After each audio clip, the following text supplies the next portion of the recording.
Story number 4. Jean Gruss, we're going to go to you with story number 4. This comes out of the Wall Street Journal. I will read you the headline, first couple graphs, and I want you to comment. Headline: Miami's office market was red hot. Now, its tallest planned tower can't fill its space. Subhead: the 1,000-foot project under construction is still searching for an anchor tenant. First couple graphs from Mr. Gruss, and I want you to comment.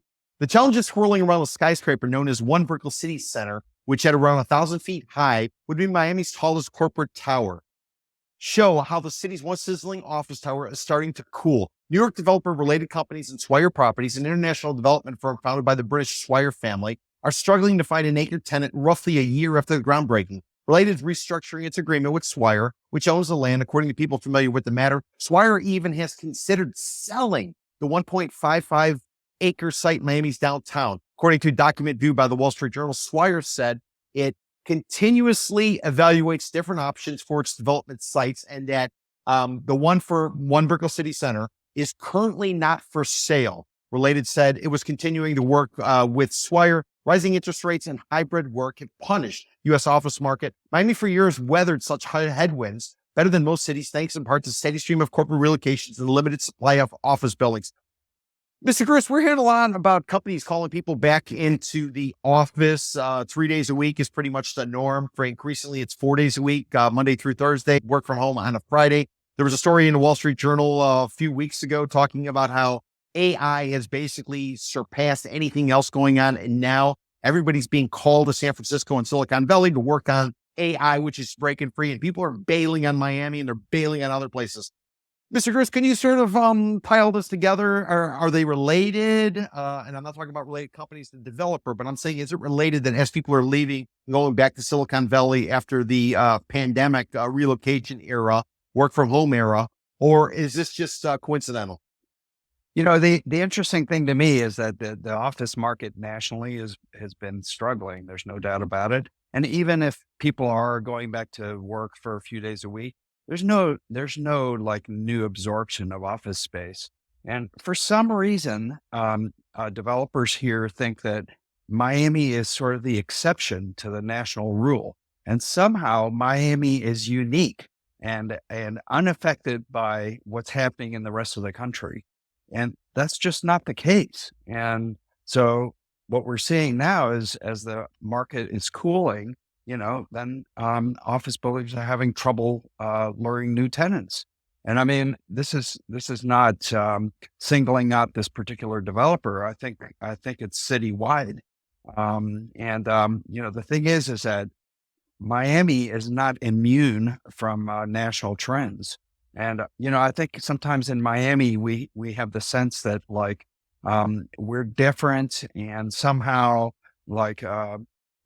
there's no, what's happening in the rest of the country is really, nothing like what's happening here, and that we should be fine. But,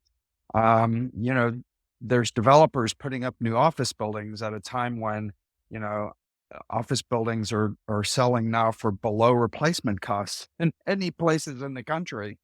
And San Francisco, obviously being, exhibit A, despite the fact that some people are going back to San Francisco.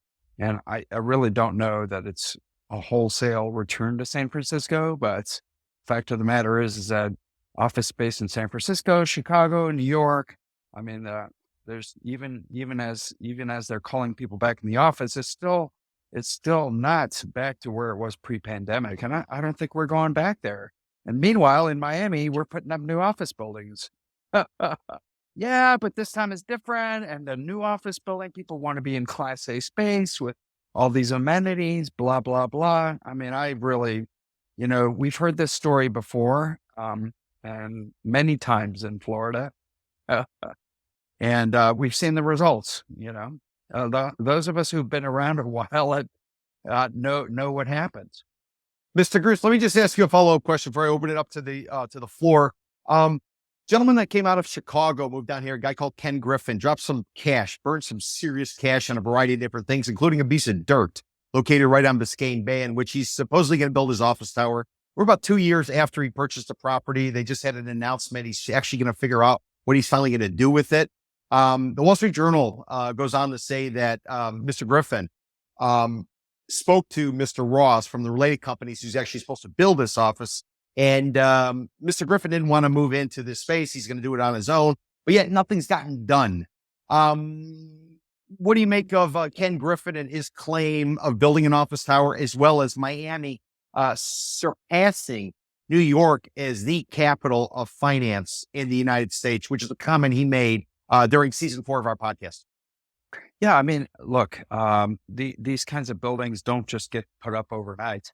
And then plus, one of the things that Citadel is facing, obviously, is they probably don't have the staff, the traders that they might have in New York or Chicago, to fill up the building. So, it's tough.